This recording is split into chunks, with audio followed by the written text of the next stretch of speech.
to Samuel for inviting me to come tonight. It's a pleasure to be with you all. شكرا للأسيس صمويل اللي جابني وعزمني لهذه الليلة أكون معكم. I've had a little bit of a cold, so apologies if I drink water and cough through the whole. كانت مش مبسوطة شوي مرشحة إذا بتشرب خلال الوعظة اعذروها. When Samuel invited me to come this evening, he asked me to say a little bit about Lent observations in Scotland. لما عزمتها وتيجي توعظ عنا عادة للشخص اللي بيكون ساكن محل بنقول له قلنا كيف بتصوموا عندكم. The truth is that Scotland is a very secular society.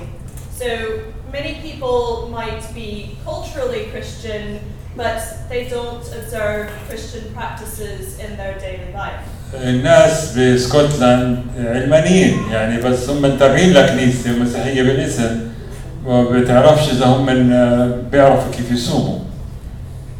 Nearly everyone in Scotland will have heard about Easter, though they don't really know the meaning behind it. They think of the Easter bunny and chocolate eggs. أكثر الناس تعرف عن العيد الكبير عيد الفسح وبيعرف عن البيض وعن الأرانب بس بيعرفوش إيش المعنى.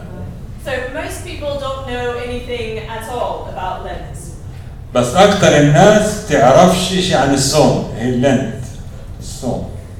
Amongst observant Christians, many are familiar with the season of Lent, but not all observant. أكثر الملتزمين كنسيا بيعرفوا شو معنى الصوم. برضو مش كلهم بيفهموا شو معناه. And it's becoming increasingly difficult, I think, for the church to communicate the importance of this season. فأصعب عليهم بهذا المجتمع إنه يعطوا وجهة النظر أو يحكوا عن الصوم.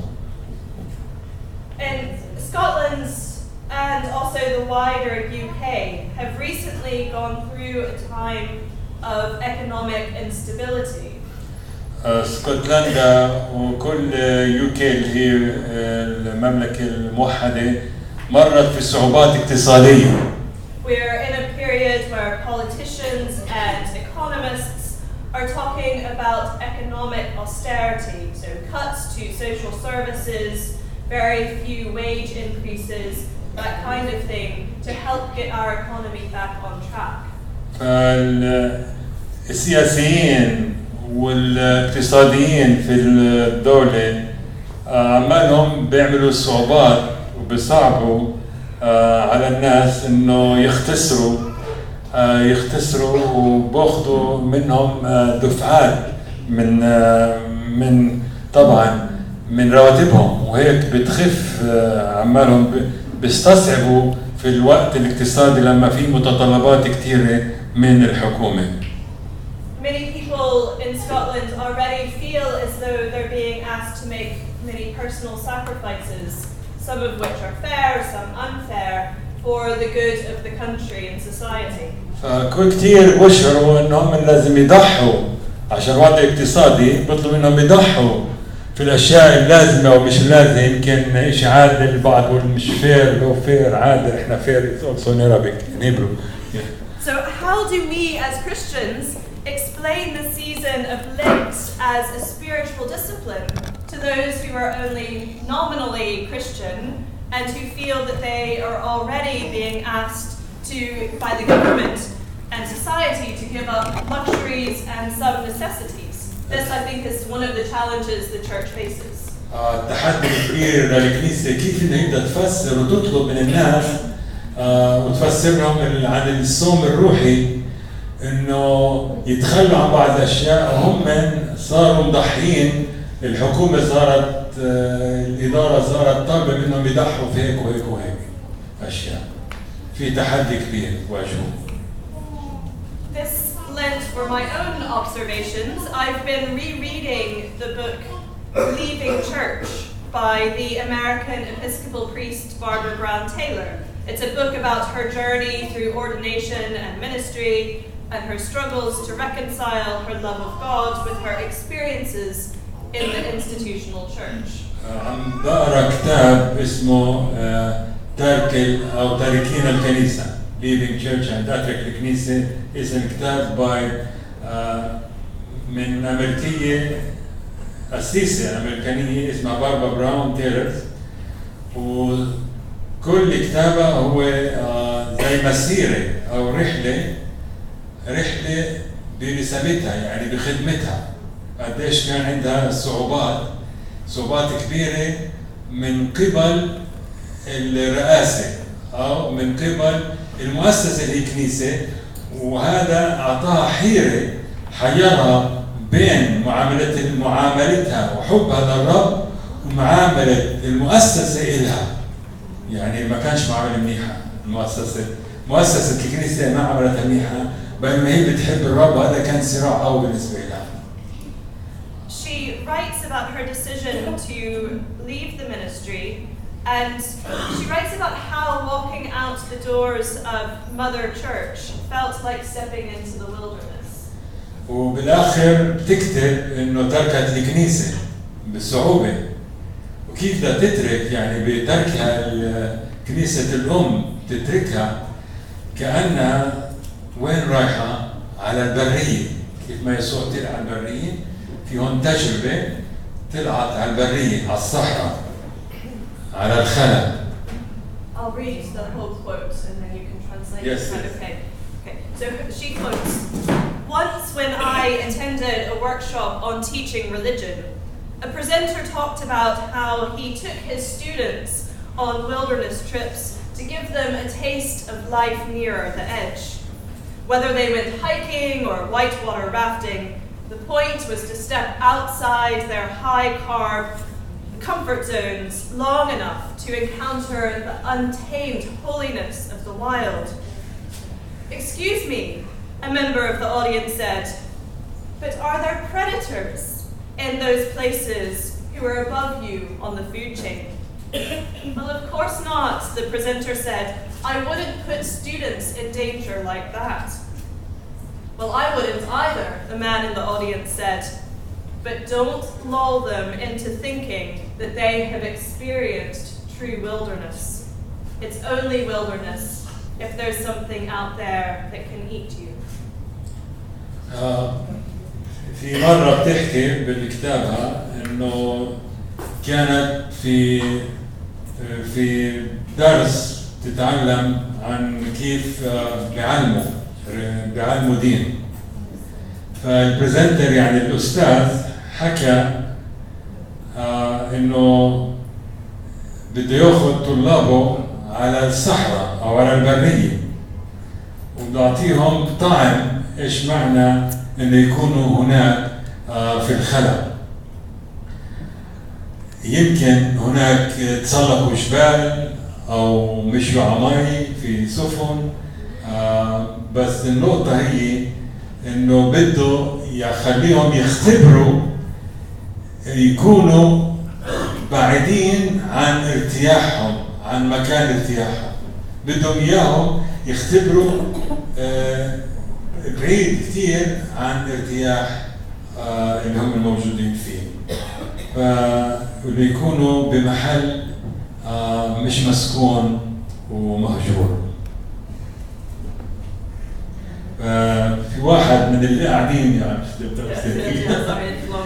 واحد من الجالسين قاعدين من بالصف يقول: هل في هناك مفترسين يا أستاذ؟ في حيوانات مفترسة اللي بتأكل اللحوم؟ الأستاذ يقول: نعم. لا، نعم يعني طبعا لا. كيف أنا بدي أخاطر على طلابي أخذهم على محل فيه مفترسين؟ الطالب يقول كمان أنا ما باخدش. وهذا اللي قاعد الطالب ولكن ما تعطيهم الأمل إنه يآمنوا أو يفكروا إنه هم اللي اختبروا البرية. ما تعطيهمش الفكرة هاي deceiving، يعني هذا نوع من الكذب إنه هذا بالفعل اللي راحوا عليه هو البرية.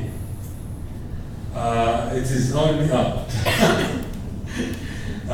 هذه البرية هي فقط تحكي مكان وين أنت ممكن يكلوك فيه. هاي البرية. So as we are in this season of Lent, a couple of things come to mind for me. ببداية هذا الصوم بعض الأشياء شيئين أجوا على بالي. First, Jesus, as we heard in tonight's reading, was led into the wilderness by the Spirit. أولاً يسوع اقتيد من الروح القدس بعد عماده إلى البرية. Which, if the wilderness is a place where, at best, there are things out there that can eat you, and at worst, a place where encounters with the devil occur, it seems like madness to follow the Spirit. He would quite happily guide us out there.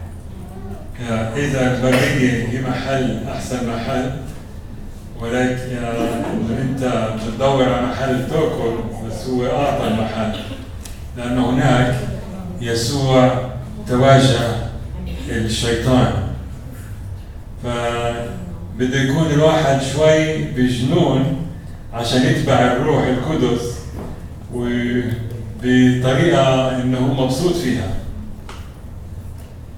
And second, ثاني شيء, when we talk about our own fasting in the wilderness of Lent in Scotland, Christians tend to talk in terms of giving things up like chocolate or alcohol or social media.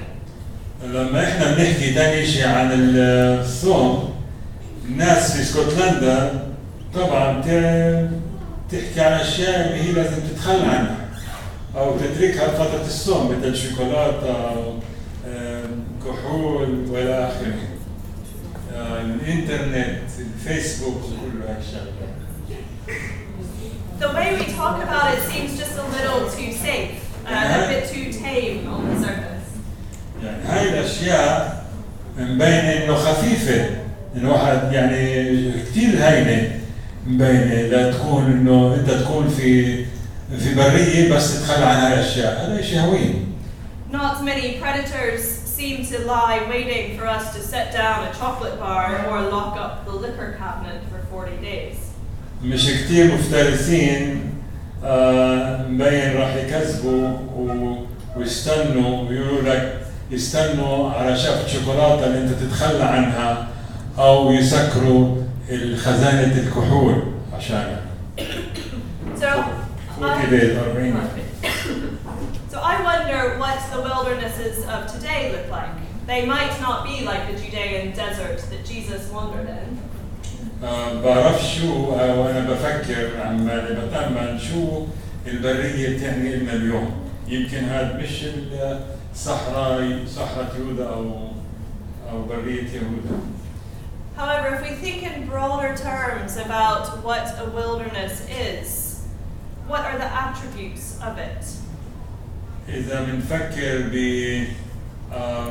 بأفكار واسعة ونقول إيش هي الميزات، ما هي ميزات البرية؟ So, number one, there is no reference point to help you find your way through, so it's easy to get lost. بالبرية ما في أي إشارات توجهك تقول لك وين أنت لازم تروح، من هيك بتضيع بسرعة. Number two, there is no recognizable source of sustenance, no food, no water, so it's easy to starve. ما فيش علامات للحياة، مصادر للحياة، فبالسهولة أنت بتجوع. And three, there is a vast emptiness and a deep silence, and so it's easy to start seeing threats, both real and perceived. ثالث شيء في هناك خلاء واسع وسكوت عميق وكثير هوين، انت بتشعر في المهدد لما بتكون بهالقد بسكوت مع نفسك، هذا مفهوم وحقيقي. So So wildernesses for people today, and I'm thinking of Scotland particularly, but I think it's true for people everywhere, might be البرية والصحراء بمفهومنا لليوم هي تفكر على اسكتلند، بس يمكن كمان كل محل المفهوم هذا بده يكون. It might be serious illness, job loss, death of a loved one, estrangement from family, homelessness or poverty, and the fear of all of these things. البرية يمكن تكون مرض صعب جدا، شخص فقد وظيفته، موت شخص بنحبه، ابتعاد عن عائلة، ما فيش بيت، هوملس أو فقر، ويمكن تخاف من كل هاي الأشياء كلها. And so when we talk about the predators in the wilderness of today, we're talking in terms of the things that want to consume us, therefore things like past traumas, future fears, and present griefs. عندما نتكلم على مفترسين في البرية، الأشياء التي يمكن هي تكلنا، لذلك نحن نتكلم بأشياء ماضية اللي بنتذكرها ككارثة أو تراوما كمان بلغتنا، أو صدمة، يمكن أشياء للمستقبل بنخافها، ويمكن هلا إحنا في حزن عميق. And so as soon as we find ourselves on the edge of that wilderness, whenever life gets a little too real and painful and sore and unpleasant and deep and personal, what is it that we reach for to keep the wild unpredictability of the wilderness at a safe distance? Arabic. Yes. واليوم لما احنا بنلاقي انفسنا في طرف البرية، مهما كانت الحياة حقيقية موجعة ومش سهلة وغير مريحة، أو هناك في شعور شخصي عميق، إيش اللي بيسبب إلنا إنه إحنا نضلنا في هالورطة البرية في طرق غير شرعية اللي مش معروفة. البرية بنضلنا إحنا نتخلى عنها بطريقة اللي بترجعنا إلها الطرق. For many in the West, in Scotland, the things they reach for are food, alcohol, television, social media. لما احنا نهرب من الصحراء عمالنا نرجع على الصحراء. كيف؟ لما شخص بده يهرب من مشاكله، يعني بده يهرب من الصحراء اللي هو فيها، بيرجع باكل كتير، يمكن بشرب كحول كتير، بتطلع على تلفزيون كتير، في ادمان لكل شيء، لكل الانترنت والتلفون بيكون في عنده ادمان كبير. These are not bad things in themselves. هاي الاشياء احنا بنستعملها، اذا مش مدمنين لها بنستعملها، يعني مش هالقد عاطل. I personally love chocolate, gin and tonic, murder mysteries on TV and Facebook. أنا شخصياً بحب الشوكولاتة، وفي شرب اسمه جين أند تونيك، يعني شوي murder mysterious, I don't know what is it, فيسبوك، يعني أشياء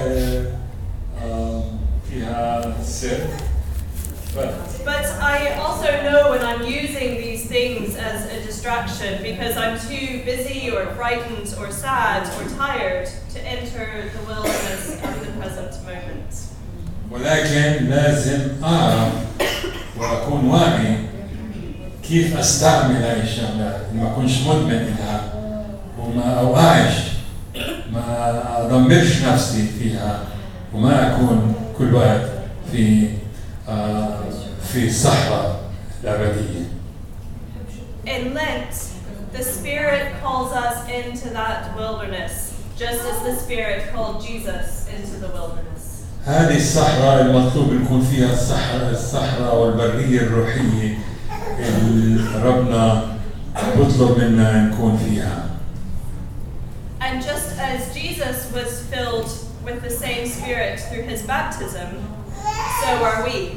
He was not alone in the wilderness, and neither are we. فكما يسوع أخذ عن طريق الروح القدس بعد ما إلى البرية، هكذا ربنا يأخذنا إلى البرية، تلك البرية الروحية. So the role of the church, and certainly in Scotland, maybe here too, is to help people lay down those things that provide an illusion of security, and to take steps into the wilderness to find out what life is like without those distractions we have become reliant upon. ومهمة الكنيسة، إحنا كلنا المؤمنين مهمتنا وكمان في اسكتلندا يمكن كمان في كل المناطق إنه يساعد الناس إنه يفكروا وما يفكروا في الأحلام، إنه نجيبهم على محل أمان بدون ما نكذب عليهم في أحلام، ويأخذوا يعني خطوات الأمام إلى البرية الروحية لكي ما يهلكوا أنفسهم. The role of the church is to help silence the chatter of the world around us and to become aware of the presence of the Spirit and to listen for the still small voice of God. مهمة الكنيسة اليوم الحية إنه نكون نسكت العالم من هذا العشان اللي بيصير حوالينا، أن نكون واعيين لحضور الروح القدس فيما بيننا ونسمع هذا الصوت الدقيق، صوت الله. And it's hard work being in the wilderness, but that's why we have 40 days in Lent to give us time to get used to it. شغل صعب أمامنا في البرية، لذا علينا نمر 40 يوم تدريجيا نتأكد أن ربنا معنا في الروح ونحن معه. So this giving up is different from the austerity being preached by the government of Scotland and the sacrifices people feel they are being forced to make in secular society. Because in those sacrifices, in that giving up, people feel very alone, and the pressure on them is destroying them body and soul. فهاي الأشياء اللي حكيناها الروحية بتختلف عن الأشياء الأرضية، وين الصعوبات المطلوبة من الحكومة إنه يضحوا الناس، فتضحيتهم تبعتهم إلى الشعور أنهم مكتئبين عليهم ضغط، ويمكن جسمهم ونفسهم تهلك. The Christian tradition teaches that alongside the journey into the wilderness and the season of penitence and discipline and self-examination, there is another side to Lent.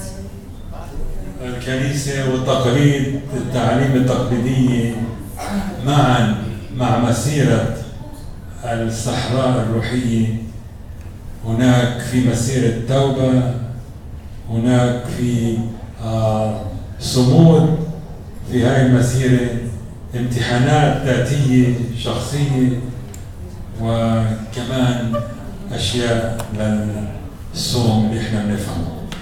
In English, the word Lent has its roots in the Old English word Lenten, which means springtime, and is in turn a compound of the two words for day and lengthen, so the lengthening days.